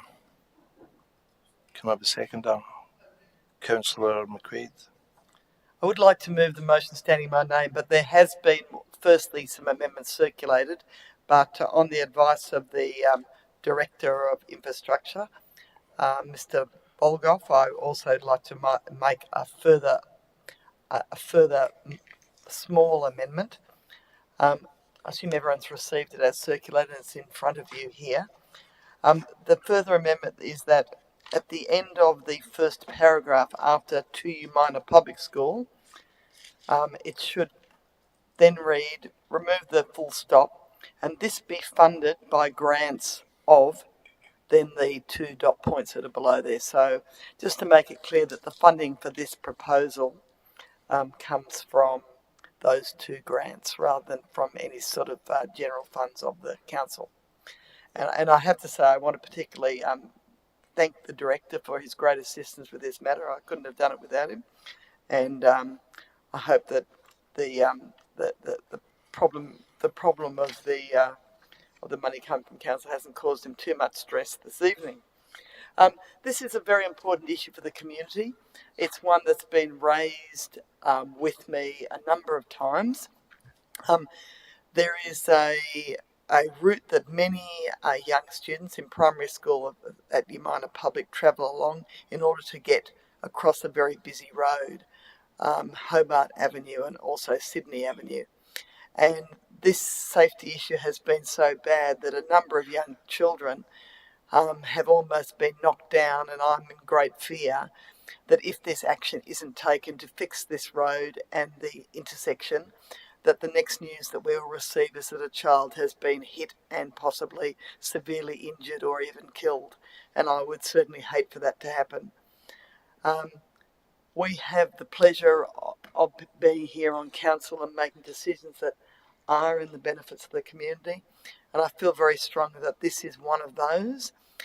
And I also want to particularly acknowledge that this is an indication of how local government, state government and federal government can work together for the betterment of the community, because very clearly here are the 2 grants that we're drawing on from firstly the New South Wales state government, and I have to say that this whole project is being strongly supported by Liesl Tesh, who I met with today to discuss the fine details of, and also the federal government with the Federal Government Active Transport Fund. So I commend the director, our staff, and the two other levels of government who I hope will make this very important project, this very beneficial project for the community, a reality. And I support the notice of motion before you. Thank you, Councillor Neil. Councillor McQuaid. Councillor Neil, could you put your buzzer on? Just quickly, I support Councillor Neil's notice of motion. As a father of 3 young kids, an ex-police officer of 10 years, I have indeed attended a number of accidents with young kids at schools with a lack of safety in the infrastructure, and I shudder to think what could happen if these matters aren't dealt with some sort of urgency. And I think the council, in helping Councillor Neil find funding, and I just encourage the director to really do a really good job to find this funding and get this done as soon as possible. Thanks, Councillor McQuaid. Councillor Wright. Yeah, it's actually not like I'm not disputing the basis of the motion at all. It was just a question through you, Mr. Mayor, to the director. Just from my understanding, and I did ask Councillor Neil this as well, and didn't get a response, I must admit. So my understanding is that that particular grant program, the first grant program, is only for projects up to $800,000, and the grant program actually closed yesterday. Does that mean, one, that number is obviously bigger than 800,000, and two, have you put in an application already? Through you, Mr. Mayor, to Councillor Wright. In relation to the applications closing yesterday, that is correct. This was lodged by the closing time frame, so council has already made an application for that first Get Active grants. There's 2 components. There's the Get Active grant and there's the Get Kids Active, and that's the $800,000 limit that you're talking about, which is the second component. So we have a governance process which this went through, and this ticked the box in relation to being in the pipeline of projects so that we could submit that grant. So that grant has been lodged. The second grant will close, I think, the 13th of January.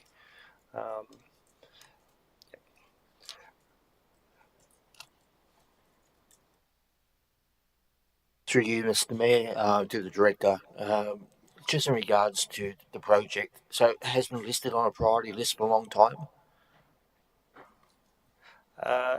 Through you, Mr. Mayor, to Councillor Moore, yes, it has been. We've been able to lodge these grants because we have got a design. So that's the position. It is a high priority, so we can't just go in a lot of these grants without design, and we've been unsuccessful in the past for some grants because we haven't had shovel-ready projects, and this is one that is shovel-ready. Thank you. Thank you.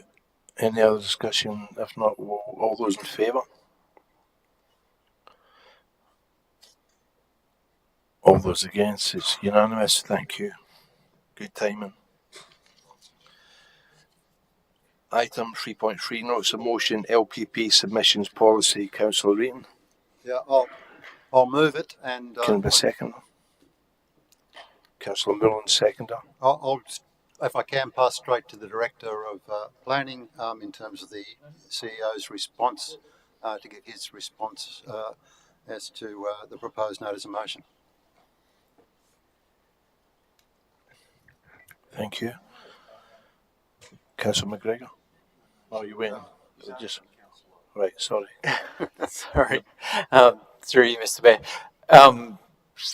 I guess in the comment that I'd provide in response to this. Obviously, council doesn't have a submissions policy currently, which means that we default to the 10 unique submissions as determined by the department. The development of this policy will certainly give staff guidance in and assistance, I guess, in preparing those reports to the panel, and it will, I guess, set a clear message, I guess, from the council that of the types of development that the council would like to see called up to the local planning panel.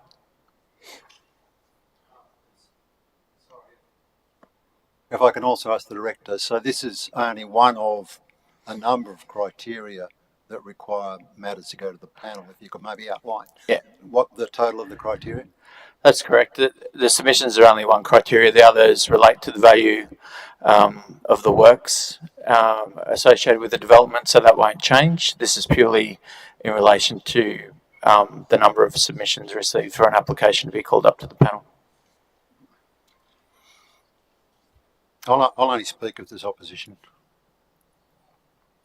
Councillor McGregor.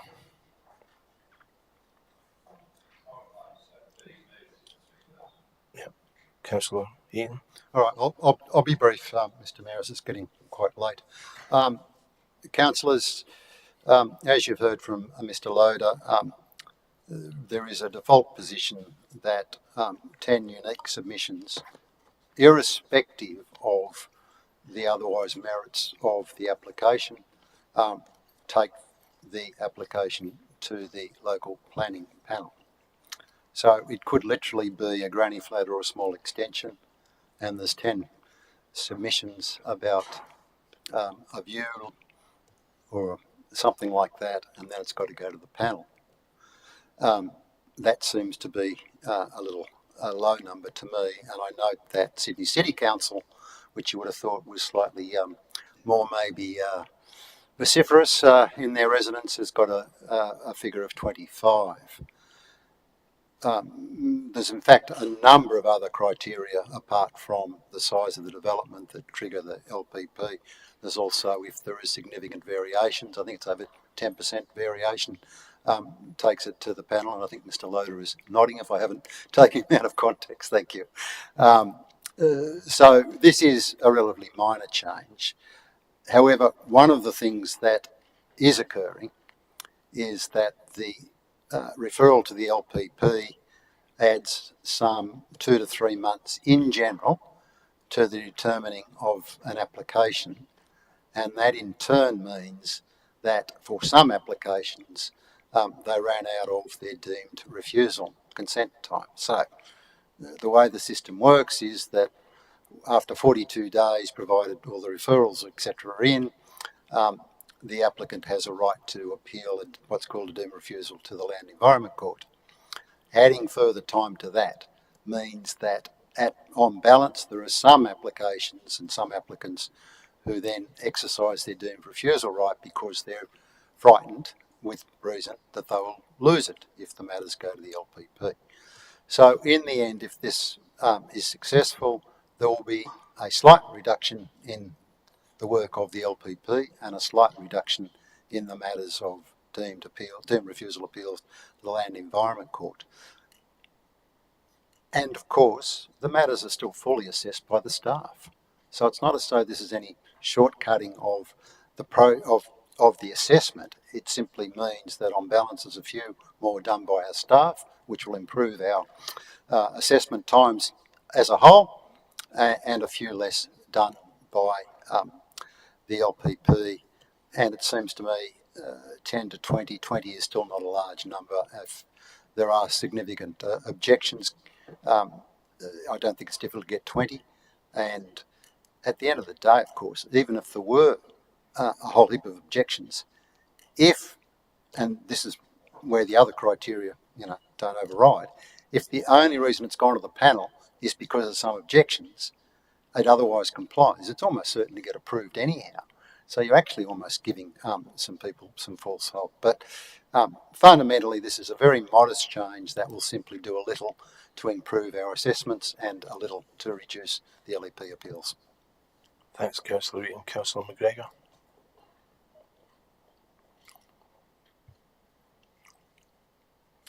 Thank you, Mr. Mayor. Look, I rise to oppose this. It's an unnecessary change. It's a cosmetic resolution.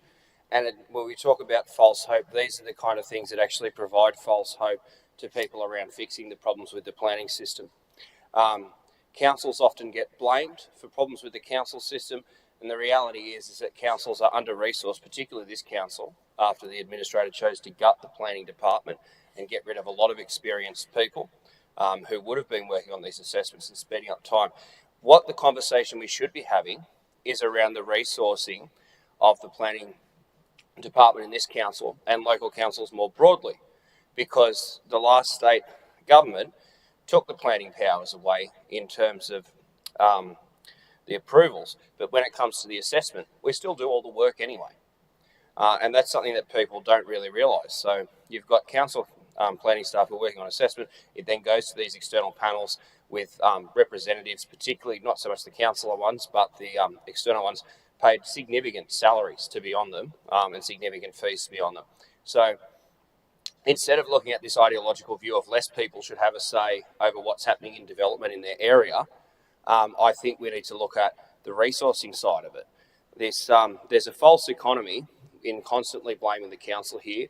And I want to say quite clearly that I'm on the side of the council staff in the planning system, and I understand how much pressure they're under, and I understand how much unjust and undue criticism there is of them, with them just doing their job when they're under-resourced and they have to do 2 or 3 times as much as what they were doing before, with even fewer resources. So we should be having a conversation around that. We should also be having a conversation around lobbying the state government to provide more support and funding for local councils, given that we're doing 2 or 3 times the volume of work on that. So in future, if a notice of motion comes through this chamber or to, say, the local government conference, I think they're the kind of conversations that we should be having. And they're the kind of things that we should be looking at, rather than withdrawing people's chance to say that. The other issue, like it was mentioned, is non-compliant development. So these ambit claims, people putting in things that intentionally don't comply to try and, get further changes and things like that, looking to go to the panel and trying to prove that these things don't comply. You can just follow the rules to begin with. It's really not that difficult. I mean, we've got a planning system, essentially, which is broken and which is under severe, it's got a serious resourcing problem. And that's the conversation that I think this and other councils at a state level need to have. And the state government needs to pull its socks up and actually provide the resourcing. If they want to have all these panels and all these external bodies do things, well then, if we're doing all the work, we should have some of the funding to do some of that work as well. And it wouldn't matter whether it's Labor or Liberal, everyone in this chamber should be asking for that. Now, that's my 2 cents. I understand the resolution's probably going to go up. It's not going to be the end of the world, but I think we've got a genuine issue that we're not addressing because we're taking the wrong position on it. And we've got to face it. The voters out there, the community, they're fed up with tinkering around the edges. They're fed up with people promising the world and delivering nothing. And that's why you're seeing incumbent governments around the world being demolished when it goes to the polls. So we need to actually make some fundamental structural changes, or if we can't make that decision ourselves, we need to use our privileged positions in this chamber and in our community to advocate on behalf of our community to actually try and get some of these changes through.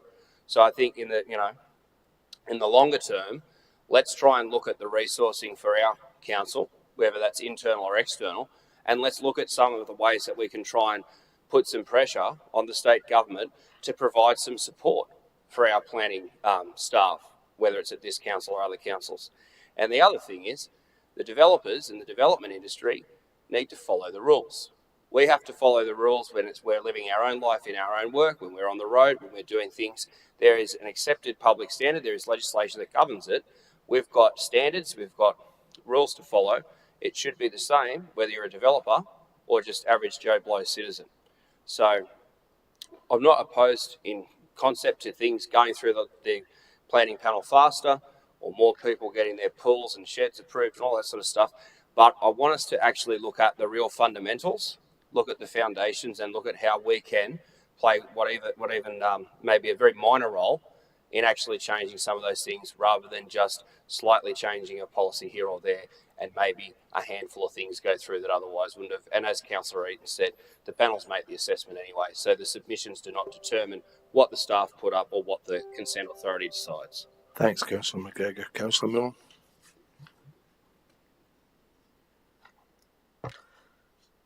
I agree with Councillor McGregor. This is only one very small step in addressing a larger issue with our planning and development record. Being the worst in the state isn't something to be proud of. And although I agree with Councillor McGregor, we need to look at those really big picture items and create real change. That will take a long time. And although I also appreciate that this council assesses more development applications than any other council in New South Wales, it's essential that senior staff and councillors seek continual incremental improvement to address this very concerning trend. I want to make it really clear, I want everyone to understand this. This motion isn't intended to drive additional approvals, it is to reduce assessment times. As Councillor Eaton said, it can take anywhere from 2 to 4 months when we refer someone to a panel. That's 4 months more than our own staff assessing it in-house. So I think that's really important. I really implore councillors to support the motion and future opportunities presented to this council to assist our planning staff to reduce development application times, regardless of how big or small it is. Each step we take will assist the staff and our council to improve that record. Thank you.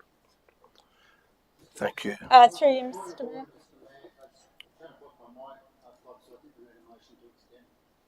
Council by 30 minutes.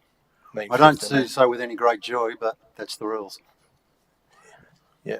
Well, So I'll move that procedural motion. Could second it. Thank you. All those in favour of extending meeting? Councillor. Unanimous. Thank you. Councillor Smith. Through you, Mr. Mayor, just a question for the staff. Firstly, so how many DAs would be referred to the panel because of more than 10 submissions? If I could ask that. Do we know? I don't actually have that breakdown of which ones have gone purely for submissions, but I can tell you that around 40 to 50 DAs per year are referred to the local planning panel. But as Councillor Eaton mentioned, there's a range of criteria that would call it up to the panel. So, but I don't have the split of ones that would only have gone because of submissions. Okay, so less than one a week, and most likely not purely because of the number of submissions, is my take from what you've just said. There's probably no point in asking how many would go if the figure was at 20, because as you said, it's a range of things. So I will speak against this. Planning is very much a balance between a range of factors, but an important part of planning is community engagement and the community's right to have a say and to be heard. I don't think this motion or this change is purely designed to make DA assessment faster. I think more likely it's designed to remove community input from planning, and that is really concerning. And a real blight on our council to not stand up for our community that we are elected to represent in this role. I don't think that community input and referral, when there are a number of submissions, even in complying development, would result in a DA being rejected, but it might result in it being improved for the betterment of the community, for improved amenity and improved function in that local environment. So I really strongly oppose this. I know there was reference to City of Sydney, but City of Sydney obviously has much greater density, so perhaps there's a reason why it's a higher threshold when you've got more people living in close proximity to a development being put forward. I really do hope that councillors don't support this. I know that's unlikely, but I really hope that as a group of elected representatives, we stand up for our community and their ability to have an adequate and proper say and input into planning matters. I will finish speaking there, but I did just have one more question through you, Mr. Mayor, to the CEO.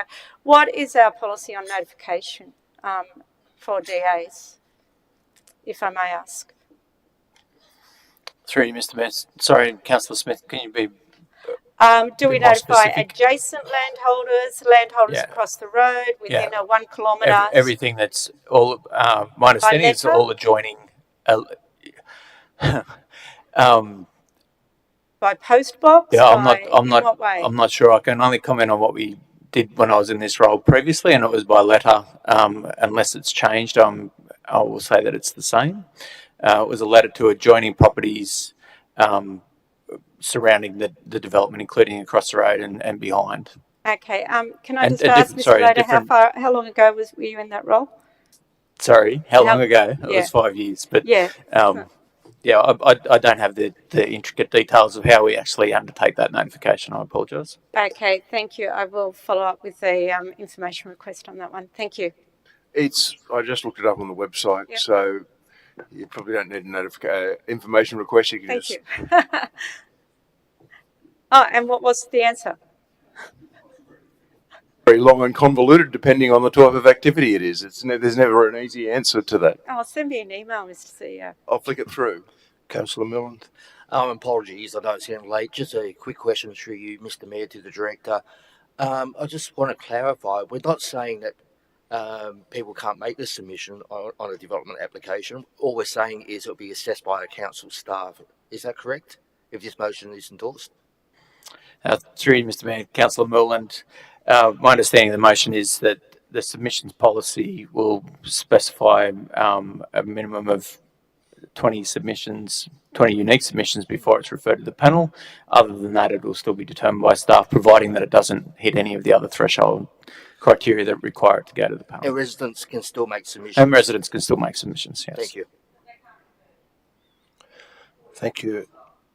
Any further questions? All those in favour? Councillor McKenna, Councillor Millen, Councillor Daniels, Councillor Eaton, Councillor Stanton, Councillor Wright, Councillor McNamara, Councillor McQuaid. All those against? Councillor McGregor, Councillor Castles, Councillor Crowley, Councillor Walsh, Councillor Neal, Councillor Smith, Councillor Lamont. Motion is carried. We've got one question without notice, but what's the question regarding? Because we just got the meeting practice here. This is Belinda. Sorry. Hold on. I'll ask one. No. What? I never heard that, Belinda. Sorry.